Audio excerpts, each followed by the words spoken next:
how does one go about analyzing his or her own level of emotional, mental, physical intelligence, and all these different factors, which basically contribute to your mental health and your fitness? I would like to use the Okay. word fitness. So How would there you suggest that are, what kind of tools one could use, or what kind of uh, conversations can we have in and around that? okay. So there are two answers to this. First is the qualitative answer, and second is the quantitative answer. Hmm. Quantitative answer, physical may again, how much, your stamina, speed. This is one part of it, but then, your blood count, your vitamin Right, levels, right. your lifestyle, your choices, your hair, nails, everything, not just Hmm. what looks pretty, but what's inside our body as well. Right. Most of us men have B2 deficiency. Most of us. No, B2 Yeah. deficiency, iron deficiency. Most of us. Yeah. So this is physical. Then so mental may, there are like mental emotion, there is psychometric tests. You can do some online quizzes. There's so many websites. So the unit of emotional intelligence called EQ, emotional quotient. Hmm. They're Yeah. genuinely like research-based questionnaires. If you just Google, if you'll find like a set of questionnaires with like parameters or just markings from 1 to 10 Right. or 1 to 5, you can actually evaluate what is your mental or emotional strength, and then have like a look at the reality. These are the quantitative Yeah. ones. Yeah. when Love that. when it comes to qualitative ones, then physical may, just ask yourself, how do you feel? Are you getting enough sleep, right? Are you Hmm. able to focus properly, right? More quality based things, right?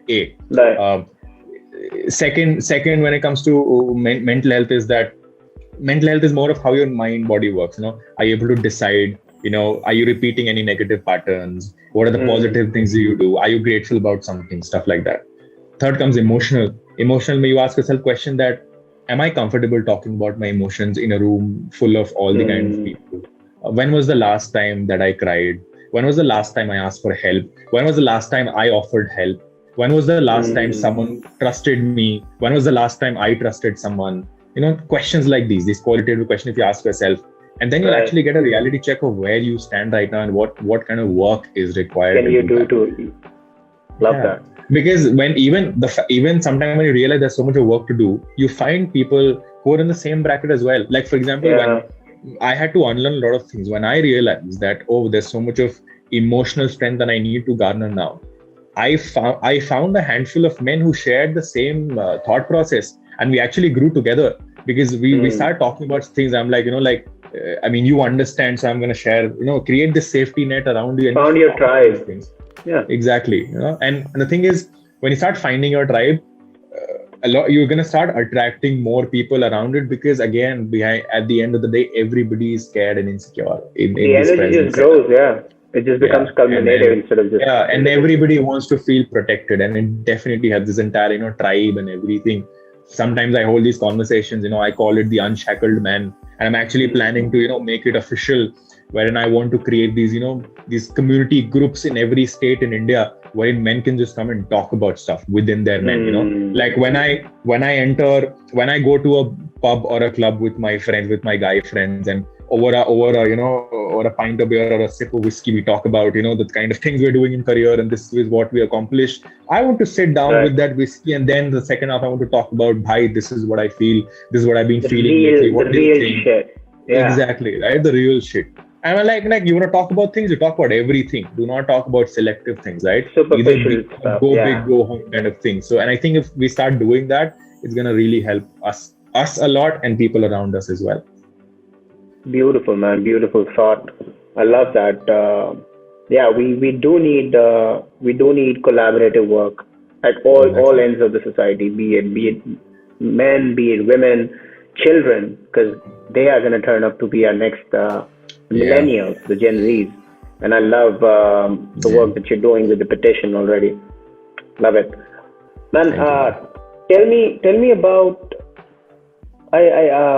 it has been seen that men spend more time watching political news, and of course that's going to cause anxiety and fatigue and sleep loss. This all affects mental health more than we know, right? Have you had such an experience yourself, especially during the time of COVID-19? and it has been a terrible year. I am aware. Like I personally went through some stuff on my own, but I want to ask you, what kind of challenges did you went through? What was it like? So, first addressing when I speak about news and political stuff.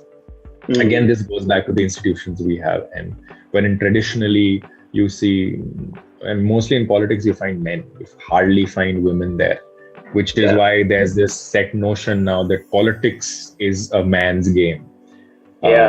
And then there are some people who are playing that game, some people who are propagating this game. And I'm not saying it's wrong. I'm not saying that you should not participate. Like when I play a game with a bunch of my friends, I want to play with my guy friends. But as long as I'm not saying no to any other gender entering, I'm like, you also come play, right? I'm not going to stop you to play.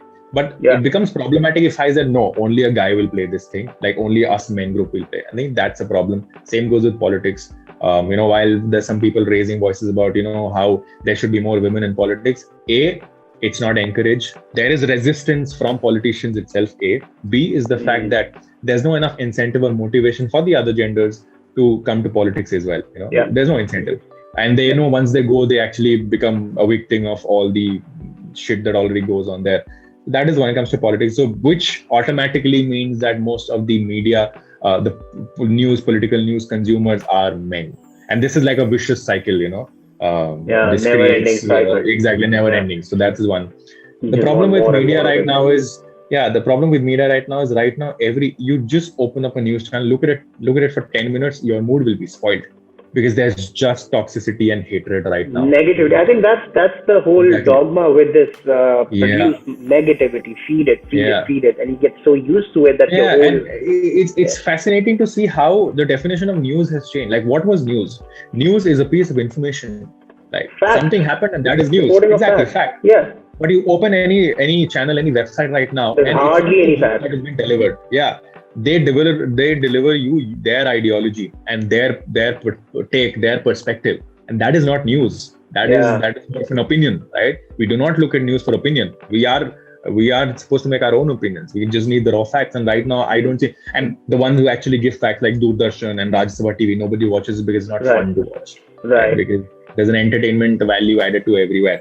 And like I was having this conversation with a journalist when I was walking, and I was blaming. I was telling that guy that, listen, you're the fourth pillar of democracy. Why are you being so irresponsible? Why don't you give like unbiased news? I was like, sir, why are you telling me? When I tell you about a certain incident in a very neutral way, you do not watch my channel. Yeah. When I put some masala and when I put some controversy into it, or when I just take one side, you want more of it.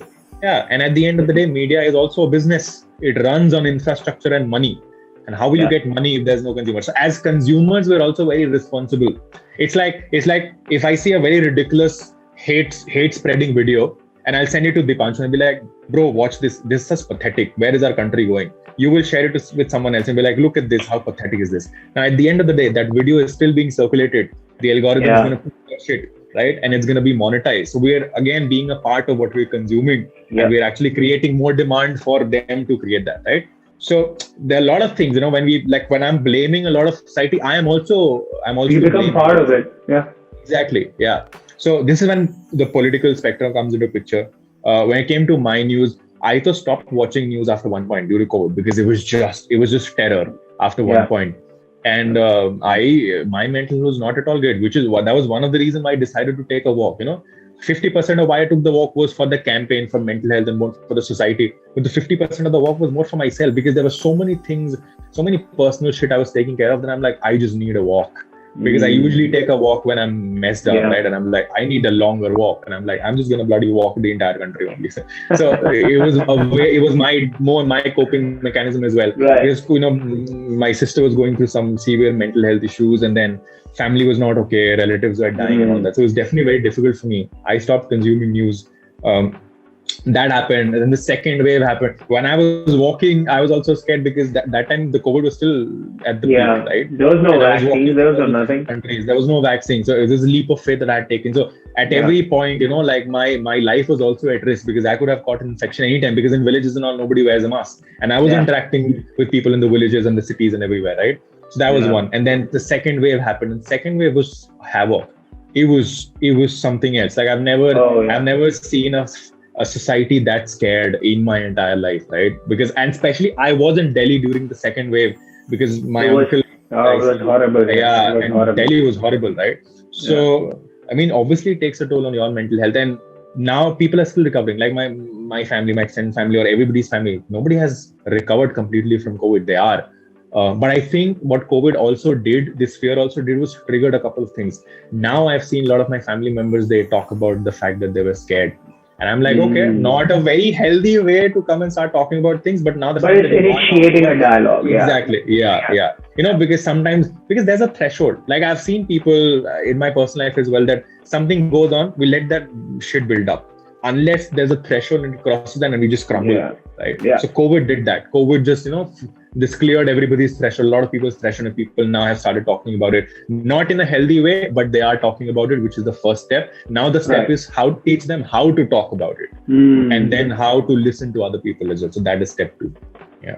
Yeah, I think that's something that I like that came out of COVID was this dialogue of people realizing and talking about their fears and emotions, because you didn't really talk about them before that.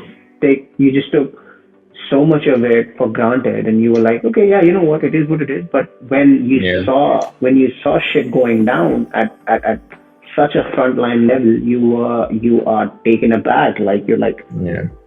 and that is something beautiful that came out of, even though it was horrible, what Exactly. went down the country. Yeah. There's this quote which says that nobody cares until it starts affecting them, and COVID affected everybody. This is Oh when yeah. everybody started caring. On every level. On every level. Exactly. Especially yeah. As this takes me to a bit further question. As men get older, their lives tend to focus on work, family, financial security. We know how hard our fathers have worked, and they still do, without Yeah. expressing their struggles or emotions the way they've been brought up. How has your relationship been with your father? And how can we try, as a society of men and women, to be open with our fathers, to make them feel more supported and be there for them, emotionally available, and break this whole notion of, oh, no, fathers are not supposed to talk about their emotional needs Yeah. to their child and Yeah. only with their wives, because that's where they end up in a position where they can't really talk to you, because, oh no, they're the savior, they're the provider. What can you do about that? What do you have to say?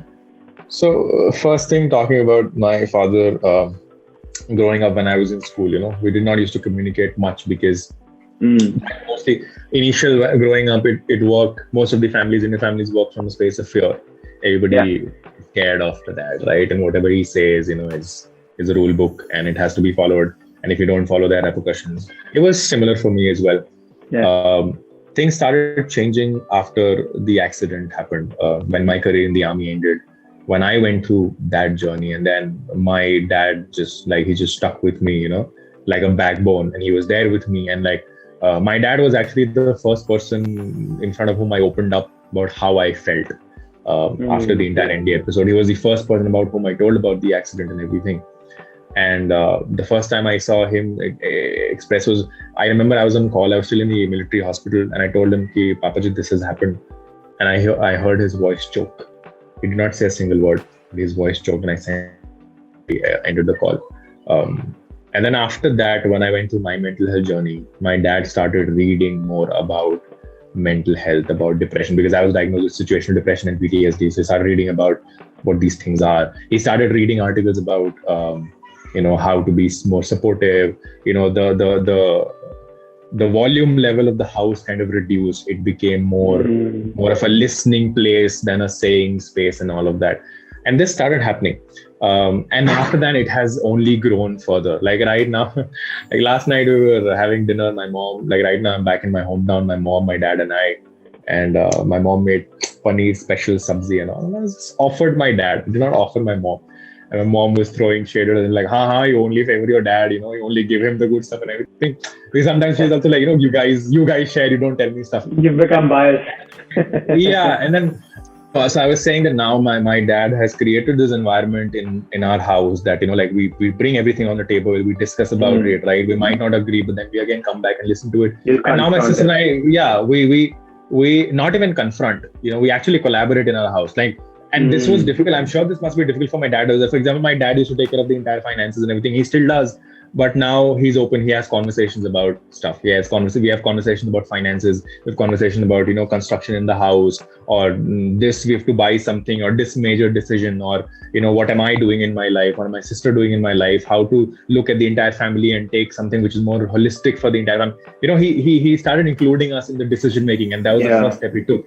And this is something I really invite all the Indian parents to do as well, all the dads to do it, is that start involving your family, your kids into the major decisions of the family, so that they feel that they are part of the decision making. Once they are, after that we only start asking. Right now, when I talk to my dad, let's say we're talking about my sister, everything, and he asks me, how are you and everything, I never cut the call. I ask him, like, how are you doing? Start asking your dads as well, how are they doing, and then tell them. And it starts with you being grateful.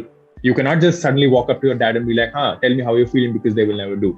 You have to spend some time initially and be grateful for them. Just walk up to your dad and thank them for being so supportive and for being the backbone of this house, and just being through every thick and thin and giving all the comfort, everything. Acknowledge that fact. The moment you acknowledge, the moment the father starts acknowledging or starts feeling that they are valued, and then their existence means something, whatever they're doing amounts to something, they let their guards down. Otherwise, our dads are too busy to create this protective layer around the family. They're just busy in that. Exactly.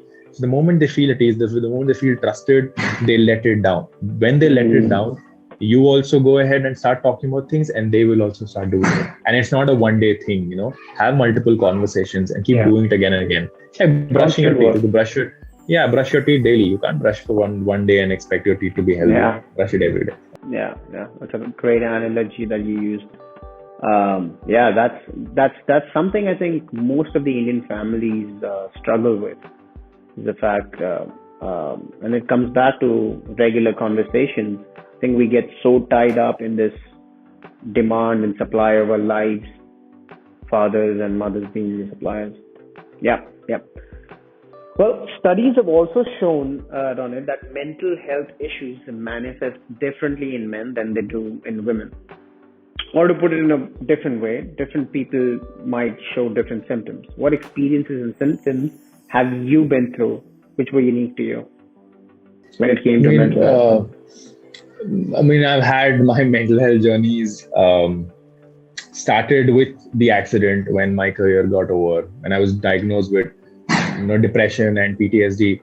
The thing was that I was not aware of what it felt like, because I was this very happy child, this enthu cutlet motivated stuff, and I suddenly went numb. Like I stopped smiling, I stopped crying, I stopped laughing. I did not do anything. I was just very numb. That was one of the experiences I had that went on for a month, and there was this phase of just agony and pain. There was this phase wherein, like, I had these flashbacks, and even right now, like when I share my bed with someone, those people tell me that suddenly I twitch at night, or I suddenly like clench onto things, because I have this thing, and suddenly I feel like, oh fuck, I'm falling, and stuff like that. So this is something manifests, and there's a lot of, like, I've gone through therapy a couple of times. This was like back in that phase of everything. Fast forwarding it to when COVID happened and when the walk was happening. The moment the walk was beautiful, and I'm so proud of my walk. But what happened just after the walk, I had this existential crisis.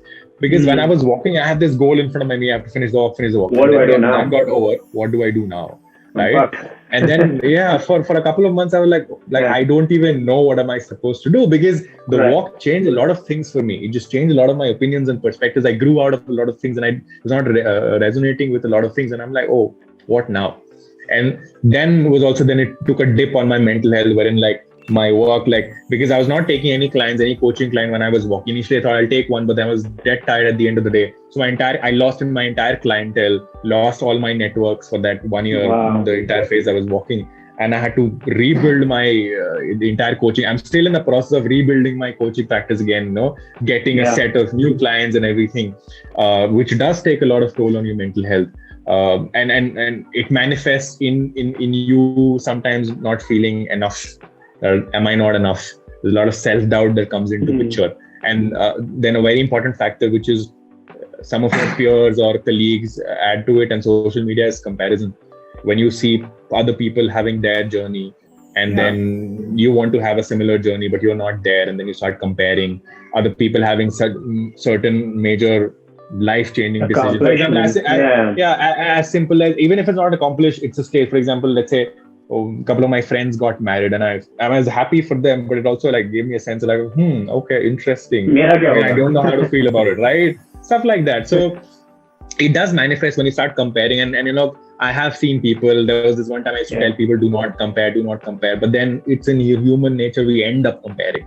So I tell people that when you compare the good stuff, compare the shit as well. If you want to compare holistically, compare everything. That's something with the social media as well. You'll see the good and the shimmery and the shiny stuff. You don't see shit. It's like everyone's shit stinks, and you don't see that on social media. Exactly. Because I asked this question only because I've heard you talking about actively talking about the societal thoughts that you had at the moment, and I'm sure a lot of people out there who have been going through these experiences, these thoughts. What would you have to say to them? Like, what is that fundamental quality that they should or they should hold on to that would make it a little bit better for them to go further? So I'll tell you what I realized. There's this 1 week phase when I contemplated suicide, and I had written down a date for it, time for it, D-Day and everything. Wow. But I realized that I thought army is my life, right? And when it ended, which meant that, army ended, which means my life does not amount to anything now, my life is over. But then I realized army was a part of my life. The moment I realized it was a part of my life, very important part, but a part amongst other parts, which meant that, okay, a part of me died, but there are other parts in me that are still alive, and I will live for the other parts that I still have, right? The moment I realized this was when I decided to not go ahead and kill myself.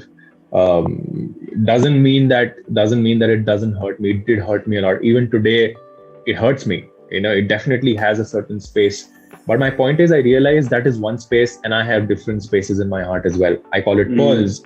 All of us have different pearls. It could be career, life, relationship, family, everything. And sometimes some pearls, you lose some pearls, right? But then you realize there's an entire jewelry box you have. I mean, you're missing one very important stone, but there are other stones as well. You can cherish them. And I don't give gyan and I tell people that, you have to be mentally strong and everything, because you can't be strong at that point. It's just not physically possible to be strong when your life has fallen apart. Yeah. But what you can do is tell yourself, not today. Like, I won't give up today. I will give up tomorrow, not today. And then the next day, tell yourself again, I will give up tomorrow, not today. And then the next day, you say the same thing. After one point, you stop saying, I will quit tomorrow. You just say, not today. I won't quit. And you keep saying it, not today. Yeah. Love that. Not today.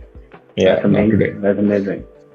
Well, the first step to help anyone going through a mental health issue is to understand the situation. So to say, put yourself in their shoes, right? We, as kids, it takes a lot of patience to do that, to put yourself in someone's shoes and see it from their point of view. As kids growing up, we've been taught to sort of see things and compare us with the other kids and put ourselves in some way on a level which is superior to them.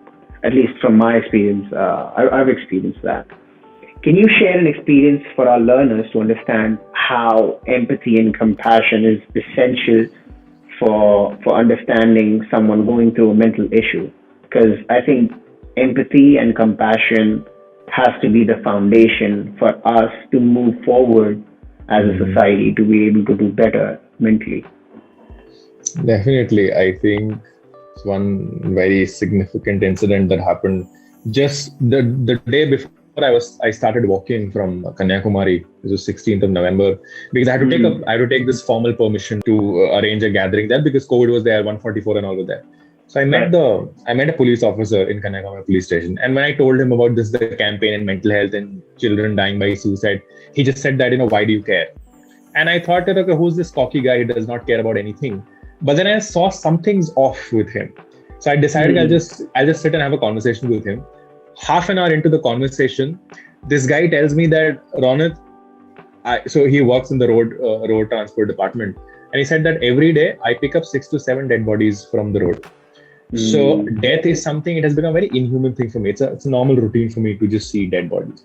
So when you tell me that people are dying out there, it doesn't really affect me that much, right? And then he tells that he does not talk about it to anyone because he's a police officer. He's supposed to maintain that image. He cannot come back. Yeah, he says, I do not come back and talk to my wife about it because I don't want to stress her out. I only come back to my dogs. And there was this very nice, cute puppy there, and he was patting him. And then I realized here is a man who's trying everything in his capacity to save people, but he's so alone, and nobody's there to save him.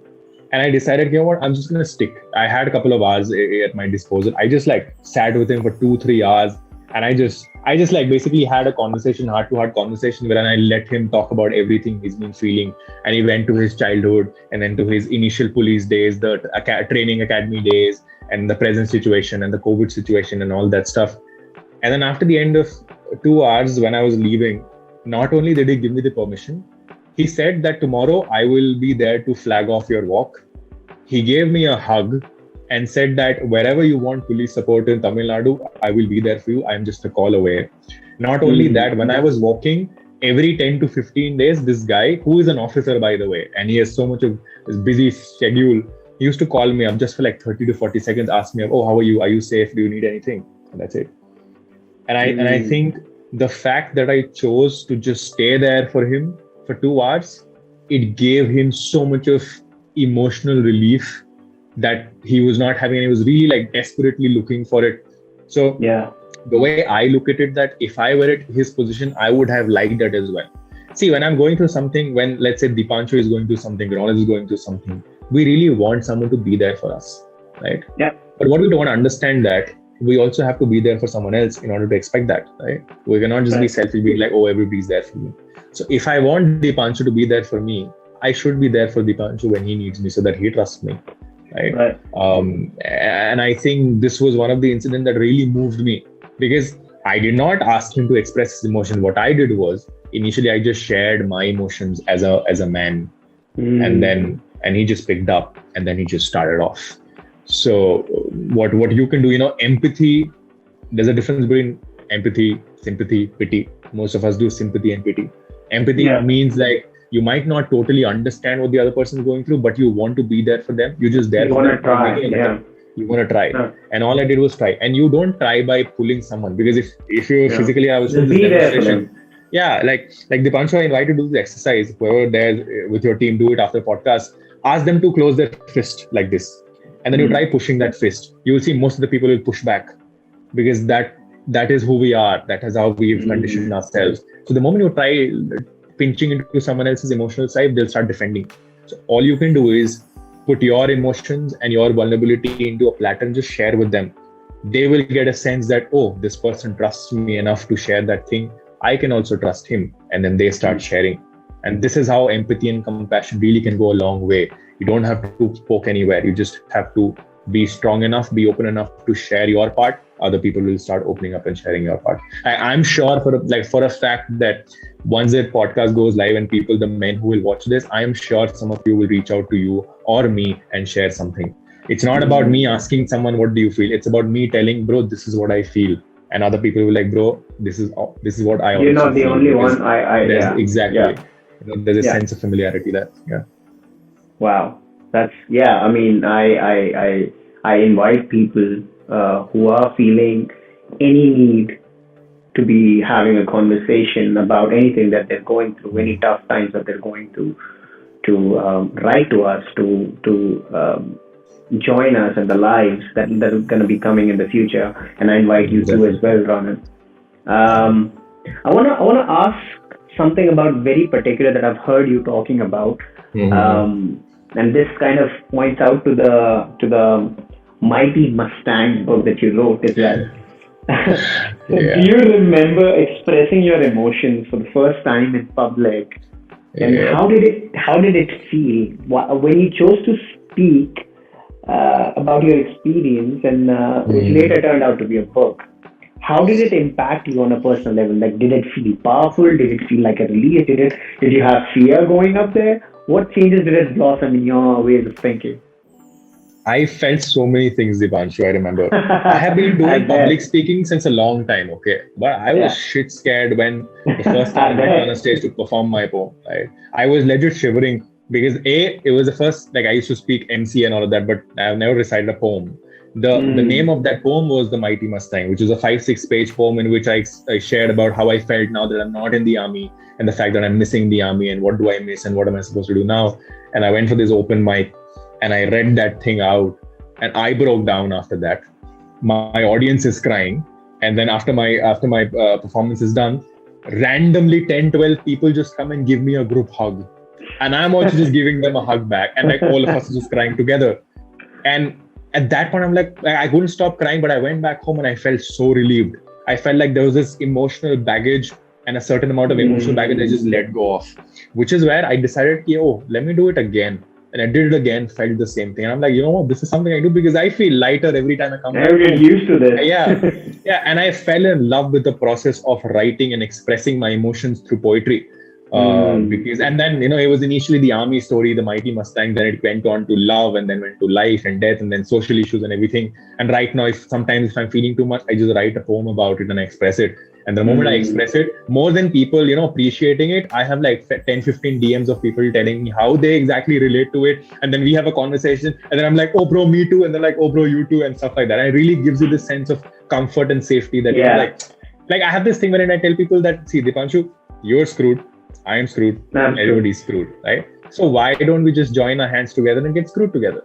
I'm not saying that things will get easier, but you will have a moral support that you're not alone in this journey. And the feeling of not being alone is a very empowering feeling. I think that's a huge strength too, to sort of know that, you're not alone. There's more people and you're as fucked as they are. You're as screwed as they are. And it's nothing to be worried about. You can go through it together. And the sense of tribe is something that takes you a long way. Yeah. Well, to sum it up, Ronit, this is the last question that I'll be asking you. I think there's already a fire in the furnace that we're talking about, the mental health issue. We see movies being made, public platforms, forums, actively initiating talks and sharing stories in and around mental health challenges. But there's still a lot of shame in families to talk about mental health because of the fear, right?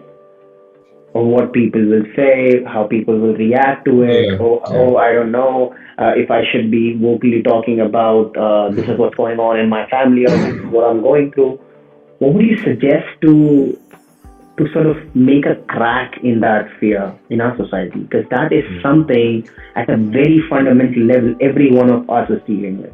On some level, I bet you, in every family, there is something going on that people are sort of putting a blanket over and they're just scared as shit to make a crack in that. What would you suggest? So first thing is when we talk about society, it all starts at home. Remember when I said person next to you, left and right, first have a conversation with them. Society will come, you're a part of it. That's a chain reaction that goes through. But with families, what needs to be done right now is learn how to listen, learn how to ask important questions. Like, for example, if I share something with Dipanshu, 9 out of 10 times how it usually works is, I tell you like, bro, that lady left me and I feel so sad and this has happened. I'm trying to express. Dipanshu will be like, last year this happened with me, this other lady, she also left me. I understand what you feel. Now, the thing was, I wanted to express my emotion. But what you did was, not only did you not listen to me, you hijacked this thing and made it about you. And now I have to listen to your baggage as well. So now I have extra more baggage. So what I'll do, I will just not talk about it. I'm like, too much work. I know this is what we're doing at a very unconscious level. Exactly. So the first thing we need to do is just shut the fuck up and listen. So what I really recommend in people in my talks and all that, once this talk is done, once my talk is done, go to the person in your room or in the next room, ask them how are they doing, and for the next 15 minutes, just sit down and shut the fuck up. Do not say a single word and let them talk. Do not give them advice. Do not give them your judgment. They don't need that. Just listen and then go, leave the room. Just say thank you for expressing and leave the room. On day one, you go, let's say to your dad or mom, say that they don't want to say anything. Stay for 15 minutes. They do not say anything. It's fine. Say thank you, go back. The second day, come back and do it for 7 days. Trust me, the 8th day, they will talk. It's because the thing is, you can't break decades of conditioning by one day hit. Yeah. When I say cracking takes after you hit a couple of times, right? And you have to hit, if it's something that is so solid, right? You have to be exactly steady hitting you have to do. And what I'll do is, for 3 days, I'll talk about mental health. And then I'll be like, oh, nobody's talking about it. And then I'm going to blame my parents and I'm going to blame my society. I'm going to blame everything. Because right now we live in a generation which thinks that me blaming Dipanshu for certain thing is me doing my job, right? Yeah. And that is not doing my job.